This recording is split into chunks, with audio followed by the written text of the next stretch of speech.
Okay, man. Shout out to all you guys, man. It is the one and only Ronin the Traveler. I know a lot of you guys been reaching out to me, wondering where I've been and all that, man. I had my surgery, man. I'm just healing up a little bit.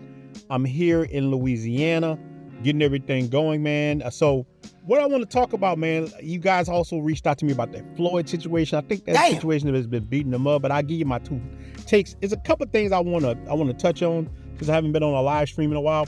But the Floyd thing first, that's the elephant in the room.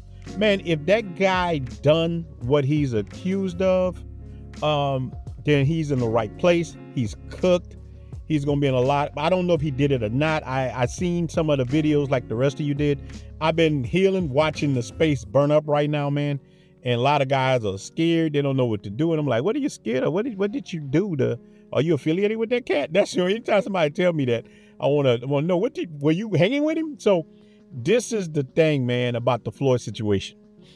It's bigger than Floyd, the situation.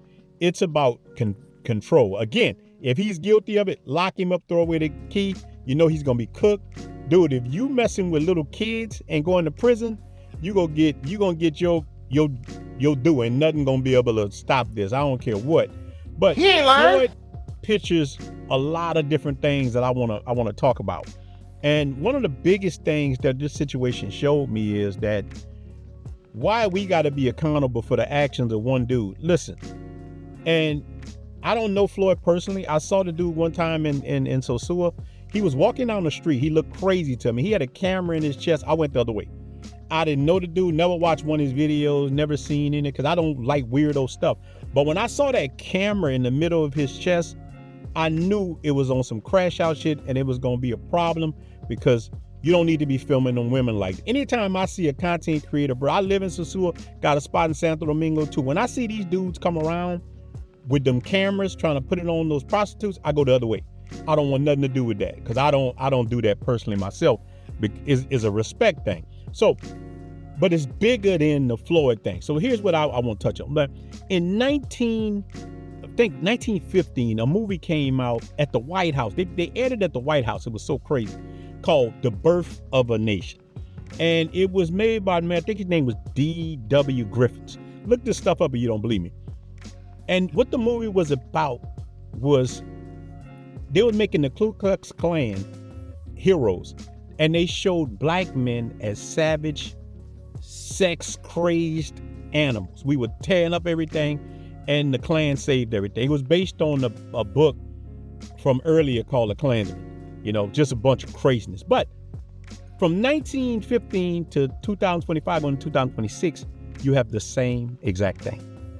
They're trying to shape us as wild, crazy sex tourists. That's the new word now. And you hate your mama, you hate blacks, you hate these are the shaming tactics that they use to keep you in line. Because that's what it's really about. It's really about keeping men on the plantation. So the whole passport movement or ideology has grown so big that it has become a threat. Because if something not a threat, nobody talks about it. The reason why they talk about the so-called passport bros, and I tell a guy this at the airport when I was coming back over here, he was like, I'm not a passport bro, I'm a bro with a passport. I say, hey, call yourself whatever you want. But the bad part about it, if you do something ignorant, it's going to be formulated and put out to the media that a passport bro did this. If you go to India as a black man and do anything wrong, it's going to say black. So it's going to say a passport bro did this. So that's the problem. You can call yourself whatever you want. That's a catch-all term now. And you know, the movement or the ideology is so big and it won't stop. So then your internet grifters come in. These are the people like Anton, and I like Anton in certain ways. Some things I agree with that what he say, but these people are internet grifters, and the most diabolical internet grifters I've been seeing are people like in Kenya and in Africa, and they're making videos against the passport bros now. And most of 99% of the passport bros black men travel that's been going to Africa, been showing Africa in such a good light. They changed even my whole perception of what Africa is. When I saw how beautiful Kenya was, I'm like, wow, man, I've been sleeping on Kenya. And when you see them making videos dissing this, I'm like, what? And this was even before the whole J Rillo thing. These women were coming out, these dudes, they just internet grifting. And it made me feel a certain kind of way because all the problems that's going on in Africa, bro, you talking about exploitation. These other groups exploit the hell out of them, but they're not making videos about the Chinese. They're not making videos about the Europeans, but they're going to make videos about Black America. Damn. You see how diabolical? Bro, there's cases of white men that them came there and beat the hell out. One dude, I think he deleted his wife. You know, there's so many things that they can talk about, but they're not talking about that because it's just, they don't care about it. Same thing with the Floyd situation. You think these people really care about those kids? They don't give a damn about no kids. There's stuff happening here in the States every day that people do. Internet grifters don't say anything about none of that. They don't, because they're just trying to get their YouTube check, because the passport bro name is sensationalized. So let's talk a second too about sex tourism and the things that they like to accuse people with. And this selective outrage. That's why I don't listen to women at all. Brother sent me a video of a Dominican girl talking that she was fussing and saying that men are exploiting her people, her quote unquote people in Dominican Republic. And I looked at it and I laughed, and I thought she has no idea what she's talking about. Because if anybody's getting exploited, it's the men, but we're going to touch on that later. The biggest villains in these countries, Dominican Republic, Colombia, any one of these countries, is the freaking government. He ain't lying. They are the exploiters. They the one. These are the people that pay their citizens $200 to $300 a month, but then let these corporations come build anything they want. These are the exploiters. Though, if you're going to be mad with anybody, be mad with the government, not the men, because I'm going to tell you, men do so much to help the people in Dominican Republic. I'm talking as a man who lives in Dominican Republic. A Dominican person will tell her to shut the hell up because of the amount of money that the gringos bring to this place. They felt this shit in Sosua. When they shut down, and I was for a little cleaning up in Sosua, but boy, when they shut that down, they felt it. Dominicans were man, it was so crazy how much these countries run off of tourism. You know what I'm saying? So if you don't want people to clap cheeks, shut it down. The government can shut that down, create jobs for the people. And I'm not here blaming the women or the men or anybody. I'm just saying what it is. If people you don't want nobody selling nothing, fix them where they don't have to sell it. That's the root for it. Long as the man is of age and the woman of age, you do whatever you want. And I'm saying this as a man who lived with a Dominican woman. I have damn near a wife, so I'm looking at it from that standpoint. But to blame men, it's always easier to blame somebody else than to deal with the real problem. The real problem is the government. That's what you need to do. Now, when it comes to us, we got a little blame too. I'm talking about the travel space. This is not the passport, bro. This is the overall travel space itself. It's going in the wrong direction. It got a lot of truth to it, man. Like I was talking about with Floyd, seeing him coming with that camera wanting to film these women, that's the problem, bro. Like, I don't film women on my videos. I just don't. And I got enough footage, man. I've been living there for like 5 years. If I would have put all that footage out, I'd probably have over 100 and some thousand subscribers. Probably, I have more than 35,000 subscribers. I know that. And so here's where we're wrong at as a community. I'm talking about the travel space. We promote, and we do a lot, and this is what the men watch. And the we is some of the dudes that can't leave United States. They want to see creep cam videos. They want to see that. So YouTube rewards it. YouTube is a freaking business, dude. So whatever get views, YouTube just starting to clamp down on that. That's what they're going to show. So you'll see a new guy come out. Every day is a new guy coming into the travel space. Now, look, mind you, he's not saying he's no passport, bro. Most of the new dudes will tell you, I'm not a passport, bro. I'm just traveling, you know? So a lot of these guys are just coming out, but they're affiliated with a space. And here's what happens. The whole space is connected instead of it being broke off. So content, like crash out content dudes, is on panels with other dudes, and on that, I don't let them cats on my panel. I don't associate myself with them. I don't want nothing to do with crash out content. I crash out, not because, you know, I hear a lot of guys say it's entertainment, but not all entertainment is good entertainment, man. Anything that's a walking stereotype that makes us look worse, we need to get away from in 2026, man. So we have to bear a little bit responsibility for the image that we put out there. And nothing wrong with talking about women. That people date, people want to date. And here's part of that selective outrage too I hate. And this is to these women in the United States. They talk about men traveling for women and all this stuff, but all they do in the United States is cheek clap. I mean, they sell box on the United States like nobody's selling box like they sell in the United States, bro. And it's so corrupt and messed up.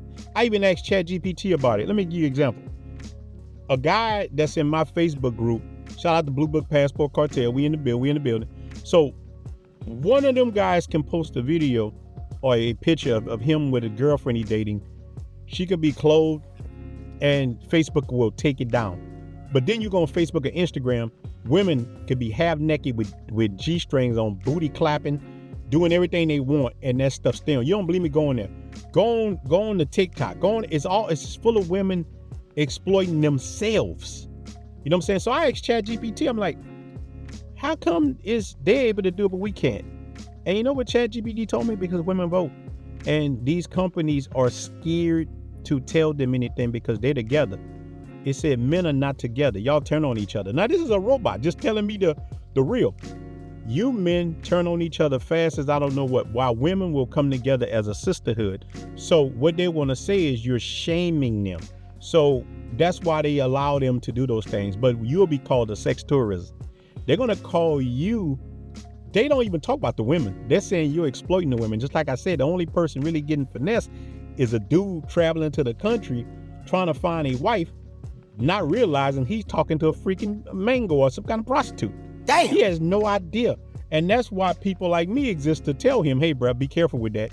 She might be for the streets. You know what I'm saying? So these are the things that we got to kind of watch, man. And in the travel space, man, we need to shun crash out content, man. Stop supporting these guys. Floyd wouldn't exist because he don't have no money, no job. He exists because these dudes that sit on the couch paying niggas to go on dates. These dudes, some of the dudes that's really not, and these same dudes I'm talking about, they don't call themselves passport bros. A lot of these guys are sitting at the house in the United States. They pay men to crash out. They pay men to go on dates. You know what I'm saying? So if you stop doing that, then it doesn't exist anymore. We can go back down to the pure form of travel content when it was just about travel. It was about dating, but it was done right. You know what I'm saying? So that's where you got to do it. Look, I'm living proof that you don't have to show prostitutes in your videos to win. And I ain't trying to daddy nobody or none of that. I'm just trying to tell cats how you can make content without doing that. You just got to be entertaining, man. You got to know how to talk to people. You don't have to show cheek clapping to win. You could talk about it. You could talk about things, but do it in a classy way. I just try to tell a story about what happened to me or what happened to other people, man. And that's the way I think that we should move forward with it. I think we'll win doing it like that, man. So what do y'all guys think, man? What do you think about this, man? I will tell all you guys that's in the travel space, man, don't let people shame you, but hold yourself accountable. Realize that what you do affects everybody. So it's sad that it does that, but I'm not bearing the responsibility of people like Floyd. I'm not. But we got to do what white society did. And this is what white society did that I think was right. They created white trash. They'll tell you right now, oh, that's white trash. I think black people overall should do that that's black trash. That's not your brother. Just because a person got brown skin don't make him your brother. Just because I'm telling you, man, is Floyd just the first. There's other people like Floyd. And here's another hypocritical part, what I was saying. A lot of these people are hypocritical. If you look in the data, you look at the database about these real predators, they're in every neighborhood. They all around you. You want to do something, go make videos about them. You really care about kids, make videos about them. So, and they won't do that. They only attacking passport bros or black men traveling because it's a catchy phrase. It ain't going nowhere. And they're going to keep, anytime one of us does something ignorant, it's going to go to the whole bunch. So watch how you move. That's what I would tell any man. Watch how you move. Respect yourself. Stop showing them women on camera, because they're going to link it to all of us. Don't show the women on camera. There's a way to do it. Do it, put it on Patreon, whatever you want to do, but don't put it on YouTube and stuff like that, man, because Anyway, it's going to limit your channel. A lot of that's going down anyway, or they'll just shut your whole channel down. So if you're trying to be able to afford a life overseas, you don't want to do that, man. So I try to tell guys all the time, don't even make travel content. Make YouTube videos about other stuff. You'll be better off, man. Use the AI, make different kind of content. The black travel space in a lot of ways is not cooked, but it's getting fried up. So because of the crash out, all it takes is a little bit to spoil everything. So we need to do some cleaning up in 2026. Let's get rid of these cats, man. Any platforms that doing it, stop supporting the platform. If a dude got a live stream, he got them crash outs on it, why are you supporting it? And that's all you got to do, man. You don't want to be hypocritical. So just want to say that, man. I'm out. He's out of line, but he's right.